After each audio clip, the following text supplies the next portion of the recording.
We have our first item is a vote on the approval of the agenda. Move. Second. Moved by Altoona, second by Urbandale. Any discussion of the agenda? Hearing none. All those in favor, please say aye. Aye. Opposed, same sign. Agenda is approved. Up next, we have a vote on the approval of the February meeting minutes. Move. Second. Moved by Altoona, second by Urbandale. Any discussion on the meeting minutes? Hearing none. All those in favor, please say aye. Aye. Opposed, same sign. February meeting minutes are approved. Up next, we have a report and discuss. And our first item is going to be the comprehensive safety action plan. And Marcus is going to walk us through that. Thank you. So we've been working with our consultant team to finish up updates to the comprehensive safety action plan based on comments we have from tech and review from the technical committee members. So updates since the last meeting. We held the open house, which you can see the boards behind you to get feedback from the public on countermeasures and priority projects. We have a survey that covers roughly the same material that's currently open to the public. It's available online. The main body of the plan has been updated, address some changes and recommendations.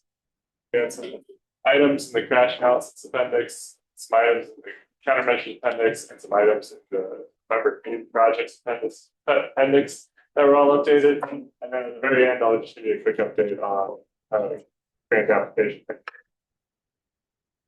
So the open house, we had approximately 12 people attend. DPC members also attended and gave feedback. And then there's a presentation that was recorded and has been posted to the project website. We had a survey that's been made available at the same time as the public open house. We released the survey. The survey covers the same materials, asking for how much support you give a certain countermeasure. The results will be merged with our open house materials, so we have a complete view of public's input on these countermeasures. And this will help inform how we move forward with the grant document and application in terms of what we want to do region-wide for projects. There was a press release issued for the survey and social media posts that hopefully the communities are also sharing. Changes to the main body of the plan. The plan was moved from Word to InDesign, some formatting changes, and then some graphics were updated, and other references were updated, including the February open house information and some countermeasure timeline definitions. In the crash analysis section, there's clarity added to the high entry network, how that was calculated. Crash analysis key finding number 1 was edited. The methodology clarified, and a caveat was added so that if a project had already been completed, that was noted as reviewing data previous to recent projects. Additionally, there was some realignment of the high entry, high risk network categories. You can see there at the bottom. Say high, and medium, and now they both are critical, high, medium. Major changes. And then additionally, maps were added to the appendices for each of the communities, like the one shown on the right, that shows the high entry network and the high risk network overlaid. So you kind of get a complete picture of what's on that high risk network as well as what we're classifying as the high entry network. In the countermeasure toolbox, it was also transferred from Word to InDesign just to give it a little bit higher formatting clarity. Table of contents linked to each of the countermeasures, so it makes them follow, jump around as needed. The countermeasures were also numbered, and these graphics were updated so that they show countermeasures and references. In the member community projects appendix, there's clarification around the project tables, countermeasure tables, profiles for streets were removed. There's no clear connection back into the plan what the purpose of that item was. So it just seems to remove it. There were several issues with map tables where projects were not labeled correctly, so those were fixed. And all the street names now begin with the local classification or name and the state, federal highway designation just for name purposes. And then add headings to all tables. So do that. And just a quick look at one of the major changes to the community projects table. On the right, there are 5 columns under countermeasures. Previously, that was a whole list of every single countermeasure that we listed in the countermeasure toolbox. Feedback that we got was that that was maybe too prescriptive. So, we were saying, the countermeasure was a bike lane on one facility, and the community said, we don't necessarily think that a bike lane is appropriate there, please don't show that. So we refined it a little bit, so now it'd be under pedestrian and bicyclist countermeasures. Then your staff can go and look at what would be your most appropriate countermeasure for that project as they work on. So it just gives a little bit more higher level of review and allows them to dig in the appropriate countermeasure at the time to the project. What's that bottom category, the Army Post Road one? The Southeast 57? That would be a project that's listed in the map. This is just an example. It's included in our high network. Yeah, so what that was saying is there are intersection improvements, there are bicycle bed improvements, there are roadway departure improvements and cross cutting, which is like lighting. All of those countermeasures could be appropriate on that segment of Army Post Road, depending on how the project is developed.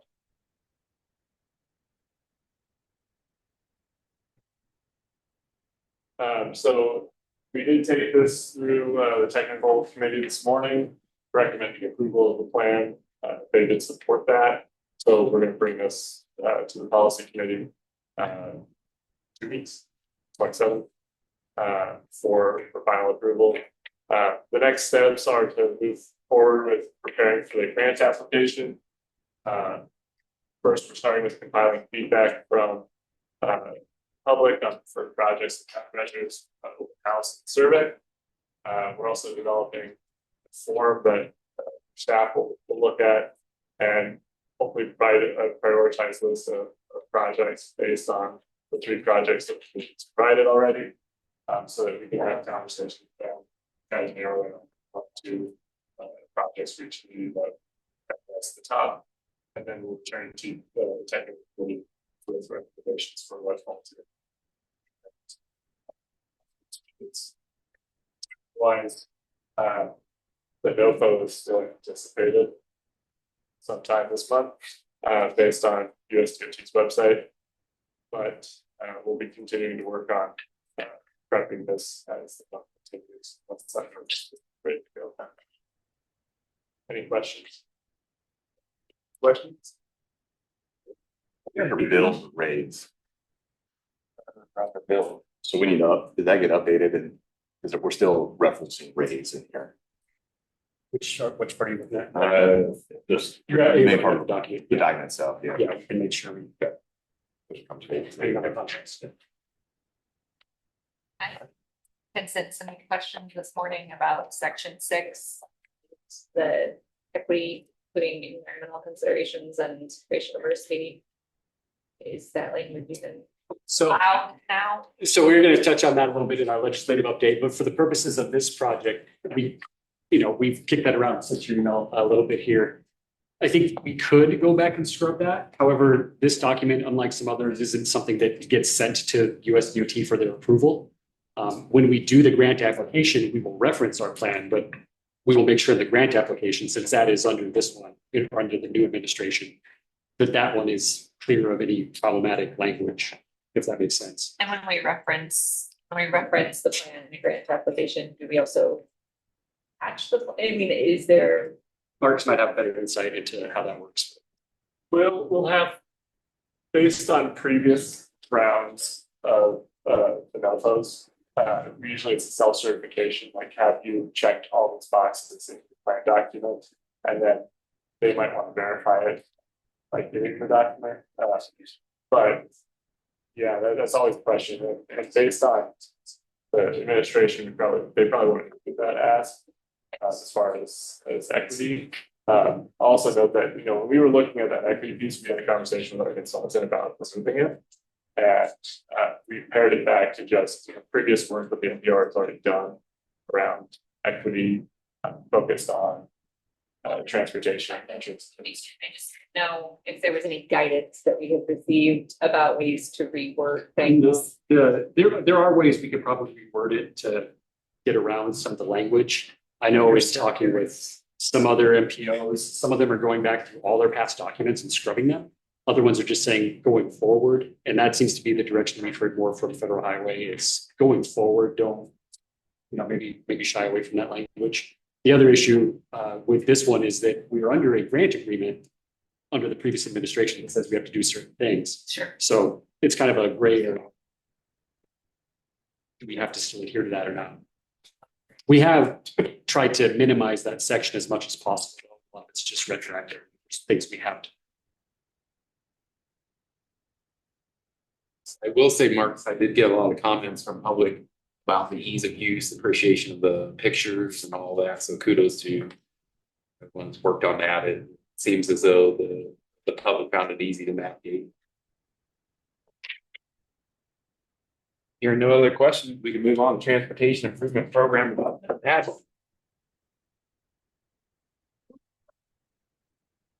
Morning, everyone. So in line with our efforts to continue educating you on the work being done at the MPO, ranging from operational items or big federal requirements that we have, I have an educational report to you today about the, hold on, looks like It's out of order. come back to this then. Yes, that's what I do. I can speak until we get there though. So I'll be explaining today the overview of what the transportation improvement program looks like, the requirements that go into that, so on and so forth. Everything having to do with the TIP. So TIP, one of those acronyms that we have right here, stands for Transportation Improvement Program. Every MPO is required by federally to develop an annual TIP extending over a 4-year period. And the TIP serves as a list of federal aid eligible surface transportation improvements within the MPO's planning area within a 4-year period. Projects in the TIP are required to be consistent with the MPO's long-range transportation plan. So currently that would be mobilizing tomorrow. Projects must reflect investment priorities established in the current LRTP. Those projects should address performance measures and goals that we set related to those performance measures, demonstrate physical constraint. I'll come back to that in a few slides. And the development of the TIP must meaningfully engage the public as well. So the primary sources, typical sources of federal aid funding that TIP projects would have are listed up here: bridge formula program, carbon reduction program, congestion mitigation, air quality improvement, various discretionary grants, now build, previously raised, SS4A, for example, highway safety improvement program, STBG, TAP, and earmarks as well.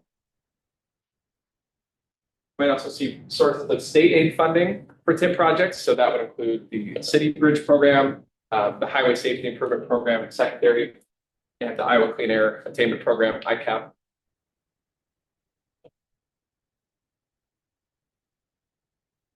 So I'll get to a few slides to show what the process month by month looks like for developing the TIP. Currently, we are working under last year's TIP. Any projects that require an amendment require approval by the policy committee, and there would be an opportunity for public comment as well during that policy committee meeting. Different changes that require an amendment would be a project cost increasing by more than 30% or 2 million, whichever one is greater. Schedule changes, as in adding new projects to the TIP. Change of funding sources. So if a project receives additional funding, that would require an amendment as well, or changes to the scope of the project, which can vary in a few ways. If there's project termini changes, the type of work that's being done. So those are amendments. Those require approval by the policy committee. But there's also administrative adjustments for more minor changes that might fall along those 4 different categories. If the project cost is less than 30% or less than 2 million, that would only require an administrative adjustment. If there's a schedule change to a specific project that's already in the TIP, funding sources that would require an amendment, or minor scope changes. So I mentioned earlier too, the TIP must demonstrate physical constraint since 1991. So all programmed items have to demonstrate that the projects can be implemented using committed or available revenue sources. And there's different types of documentation that are required to demonstrate that: forecast of available revenue, and then estimated operational maintenance costs and the total project costs. So we're in March. We are currently working with member agencies and communities to review the current TIP and the projects in the TIP. So we'll be reviewing those to see if there are any updates that need to be made. Next month in April, we'll update the project list. Moving into May, review the draft TIP project list.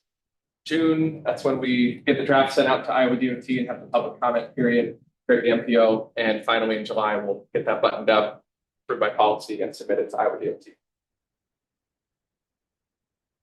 Kind of went through that fast, and I'm sure many of you are familiar with the TIP, but I'm happy to take any questions now relating to that. Here we have it. Thank you. All right, moving on. Our next item is the draft fiscal year 2026 Unified Planning Work Program and Budget. Dylan. Thank you. We are here to look at the draft of the work program. This has to be submitted to the Iowa DOT at the end of the month. They will take a look at it, give us comments back. Then we'll have another crack at it in May to have the final report sent off. New this year, as everyone's aware, we're working under the strategic planning framework as well. So what you will see in the work program that's been presented is a little bit of reorganization to make sure that we're falling under those pillars that we identified. If you go to the next slide, if you remember the strategic planning framework we talked about and approved last month, you've got those 4 core areas now. So all the work that we put into the work program adhere to one of those 4 core areas. If you want to go to the next slide, we can walk through those a little bit. So the first one was governance and operations. So this covers all of the basic, making sure we're doing all our financials, making sure we're administering the boards the way we're supposed to, the work program, the budget, all of those kind of things. So they kind of the base operations. The next one gets into the more federal required projects that we do. So making sure we do the funding to the communities, we maintain the TIP and develop the TIP, we maintain the long range transportation plan.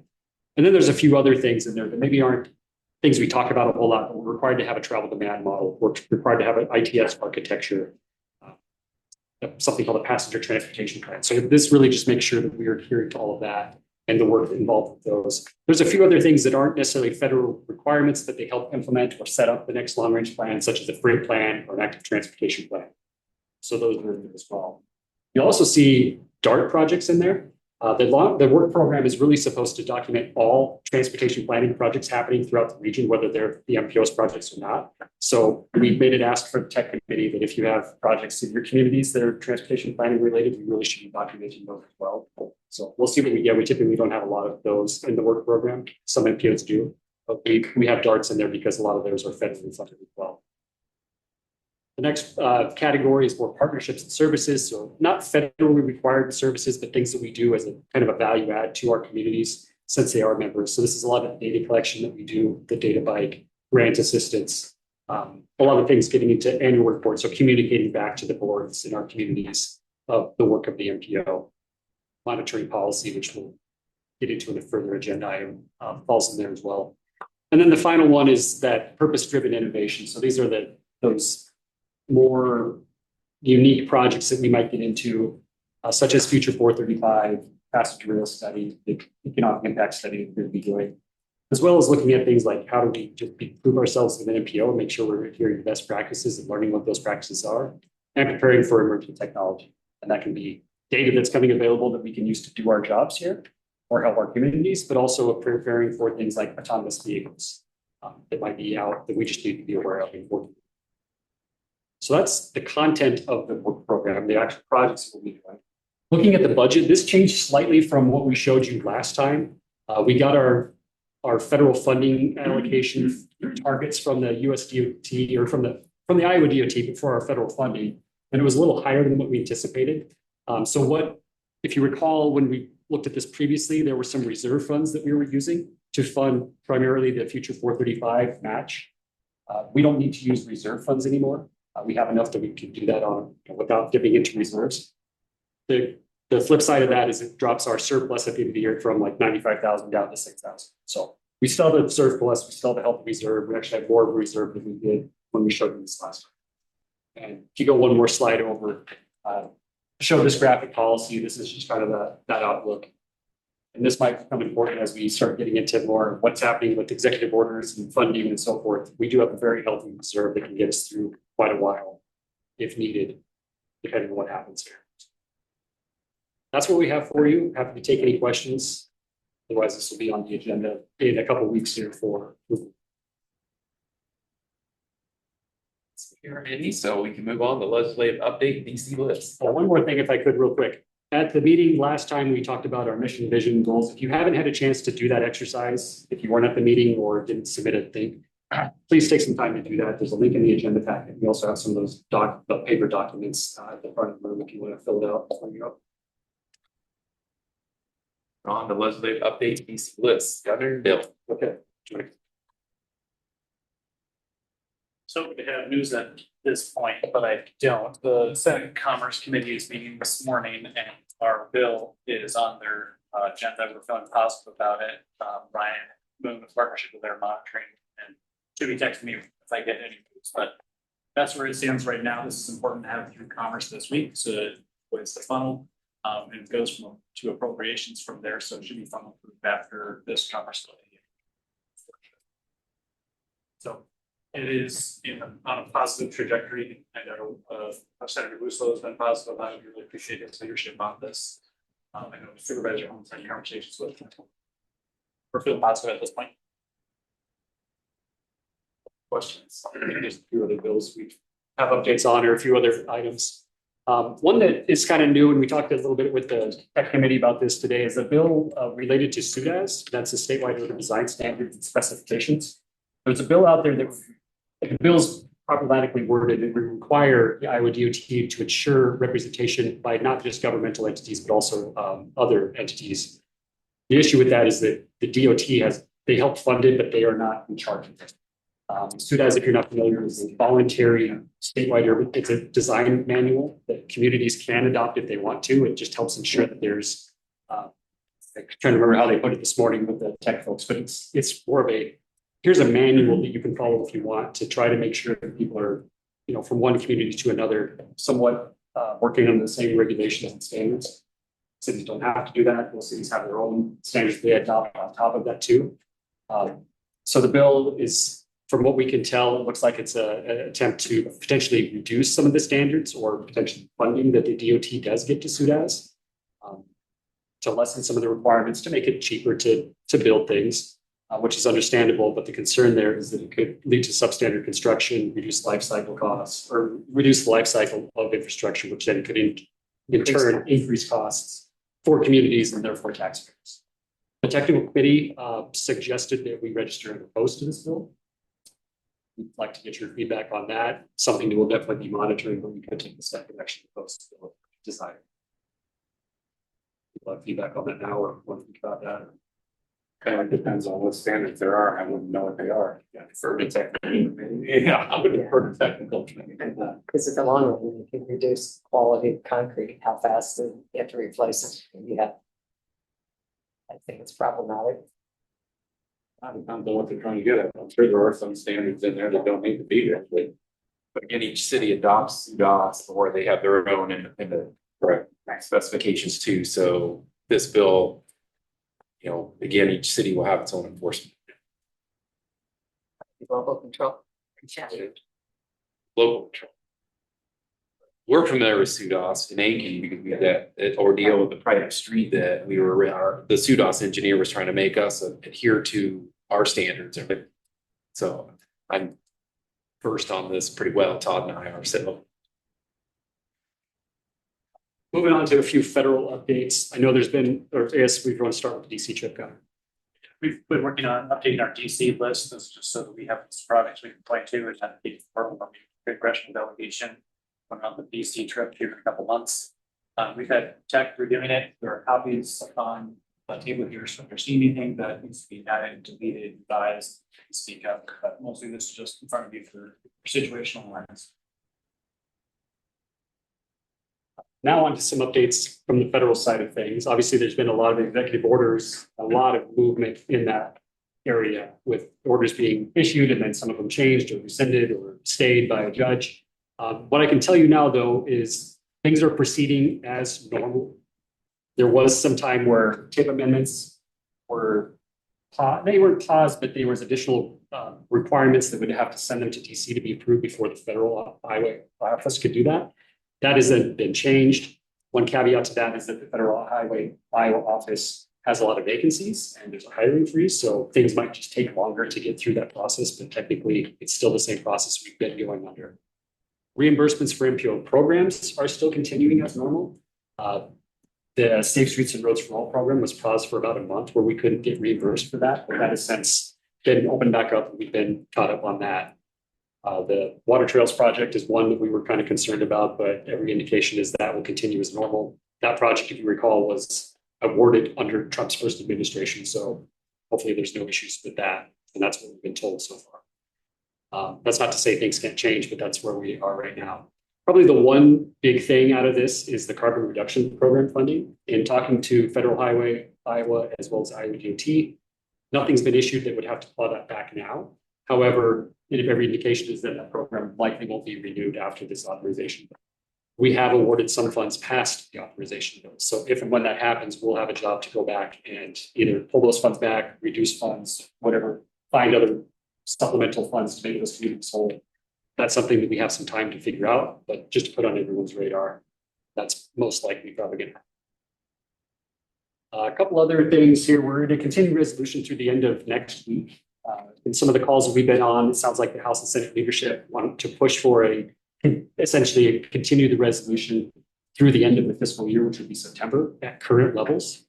The notable thing about that is that would be more than what the administration wants. So there's this delicate dance going on in DC of we'll get to your cuts, but just let us get through the next 6 months. The positive for that potentially could be that it gives us time to make the case why these funding sources are important, why these funding levels are important, if that's what we want to do, and not just us, but everyone around the country. So that's what we know on that front as far as funding. A couple of things that we're doing to be a little more proactive, and kind of to the point we discussed earlier with the Comprehensive Safety Action Plan, is we made sure the work program that you just discussed was free of all those buzzwords that we've been kind of told. And I should say Federal Highway Iowa kind of unofficially said, hey, don't use these terms. So we made sure that we're watching that.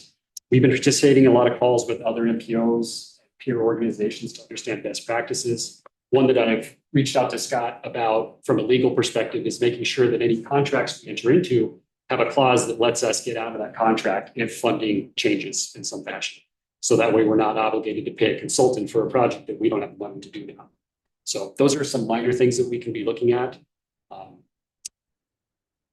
We just showed you the budget. We've got that set up in a way that we can kind of pretty dynamically make adjustments to it and understand impacts if we learn that MPO funding could be reduced or changed or what have you, and understand to work with our finance committee fairly quickly on what that would mean for us as an organization. I think that's what I have for you on that front. If there's any questions, anything you're hearing, please let us know. But we'll keep you updated on what we learn. There be any questions? Moving on, our MPO certification review. Bill. Thanks. At the end of, or at the beginning of April, we have our certification review that we have to go through every 4 years. The big takeaway here is that there's going to be 2 opportunities for public feedback, and that public feedback can be feedback from our boards and communities as well. One is a survey, and there's a link to the survey in the agenda packet. That survey will be open through April 11th, so that's past the certification timeline. But then it's also going to be an opportunity for public input from 11 till noon on April 1st. That's intended for the public to show up. Again, board members, tech members are all encouraged to be there as well. This really helps the federal review team understand what the impact is of the MPO to all of you and to the community. I will also note that the review team is typically made up of local representatives from the local federal highway office or federal transit office, as well as the Iowa DOT. However, there's a lot of vacancies there. So we're going to get sent some random people from US DOT who probably don't know the region, don't know if that's going to be problematic or not. But that's another reason maybe to make your voice heard in this process so that it doesn't jeopardize any of the MPO's operations. Probably this sounds scarier than it actually will be. I've just, worst case scenario, like to have a lot of input into this possible. Worst case scenario, we'll get certified. Yeah, and if we don't get certified, all the funding for the operations as well as tip and everything will stop. So that's why we work, we all do this. And to their credit, the Federal Highway Office is doing everything they can to make sure that this is smooth as possible. And that it's done as quickly as possible. So if it does have to go to DC to get reviewed, they have ample time to do it. We don't rush up against any sort of deadlines that's going to jeopardize our funding. So that. Right, none, we have our informational item and February financial statement. Do you have any questions about that? Yeah, I mean, sent out to the financial committee and everybody thought it was in line and we didn't even feel it was necessary to have a meeting. Really didn't change other than what you were talking about already, so. All right, we. Is there anything else still on that? No, not on that. There are a couple other things that we probably should have put on here for informational that you'll see in a couple of weeks that are financial related. There'll be a contract on there for a consultant, speaking of which. This is just for our ongoing on-call consultant with our travel demand model. So we need to get that updated because that project has been closed out and now we need to open up the next version of that.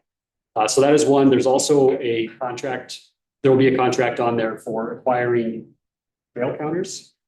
And we already have a handful of trail counters. We want to expand to that. That's in the budget. We talked about this last year when we did the budget, but we're finally ready to pull the trigger on that, as well as some data that would supplement the trail counters. So we're going to buy fewer trail counters than what we had initially thought, or we're going to supplement that with data that can give us the same information to see, does that work? And in the future, maybe we just have to go with the data rather than these trail counters. So well, if anyone wants more information about that, happy to make that available to you. The tech committee reviewed that today. They like that idea. Apologize, that wasn't on the agenda. Discuss that at length.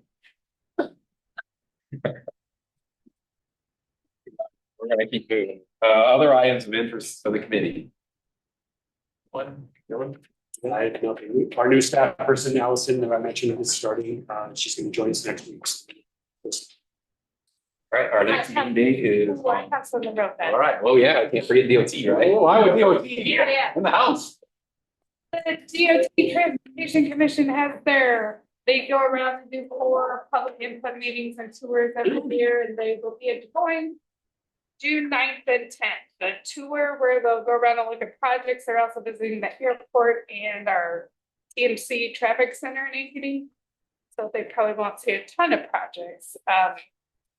That's on Monday, and then there's public input meeting Tuesday morning at 8 a.m. it starts, but it is open to any communities or anybody who wants to come and advocate for any projects or any concerns they have. And we'll be happy before, as it gets closer, we'll be able to get you the sign up information if you are interested. Thank you. Nothing else. Our next meeting is April 3rd at 11:30. We are adjourned. Thank you very much for your time. Yeah, they're rushing. Okay.